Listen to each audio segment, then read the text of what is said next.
एक सुनसान गांव में जब रात का अंधेरा छाता है, तब वहां पर एक रहस्यमय आत्मा की गूंज सुनाई देती है। कहते हैं कि यह आत्मा किसी युवा लड़की की है जो अपने दुखद वरलेडन को लेकर प्रेतवाधित है। गांव के लोगों ने उसे भूतिया नाम दिया है और वे उसकी कहानियों से डरते हैं। एक रात एक साहसी युवक ने तय किया कि वह इस भूतिया रहस्य का सामना करेगा। जैसे ही वह अंधेरे में आगे बढ़ा, उसे सर्द हवा का झोंका महसूस हुआ और अचानक एक चीत्कार सुनाई दी। उसने अपने दिल की धड़कन को तेज महसूस किया, लेकिन साहस जुटाकर आगे बढ़ता रहा। अचानक उसे एक धुंधली आकृति सामने दिखाई दी जो धीरे धीरे उसकी ओर बढ़ रही थी।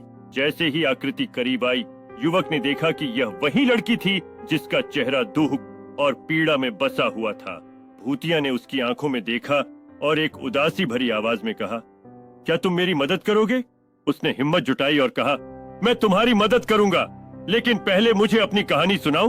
भूतिया ने अपनी दर्दनाक कहानी सुनाई, जिसमें प्यार, धोखा और एक ट्रेजिक अंत शामिल था।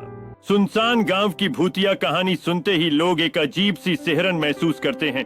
गांव के सबसे पुराने घर के बारे में कहा जाता है कि वहां रात के समय अजीब आवाजें आती हैं। कई लोग जो वहां रात बिताने की कोशिश करते हैं, वह अचानक भूतिया मौजूदगी का अनुभव करते हैं। एक रात 3 दोस्तों ने साहस जुटाकर उस घर में रात बिताने का फैसला किया। जैसे ही रात गहरी हुई, उन्हें अचानक अजीब चीत्कार सुनाई देने लगे। डर के मारे उन्होंने एक दूसरे का हाथ मजबूती से पकड़ा और घर की जांच करने का फैसला किया। जैसे ही वे एक दरवाजे के पास पहुंचे, वह अचानक खुद ब खुद खुल गया। भीतर जाने पर उन्होंने देखा कि एक पुराना दर्पण दीवार पर लगा हुआ था, जिसमें अजीब से चेहरों का प्रतिबिंब था। जैसे ही उन्होंने दर्पण की ओर बढ़ने की कोशिश की, अचानक एक ठंडी हवा ने कमरे को भर दिया। उस भयानक हवा के साथ उन्होंने एक सुस्पष्ट आवाज सुनी जो उन्हें चेतावनी दे रही थी।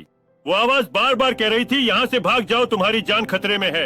इस भयावह चेतावनी को सुनकर वे तुरंत उस कमरे से बाहर निकलने के लिए दौड़ पड़े।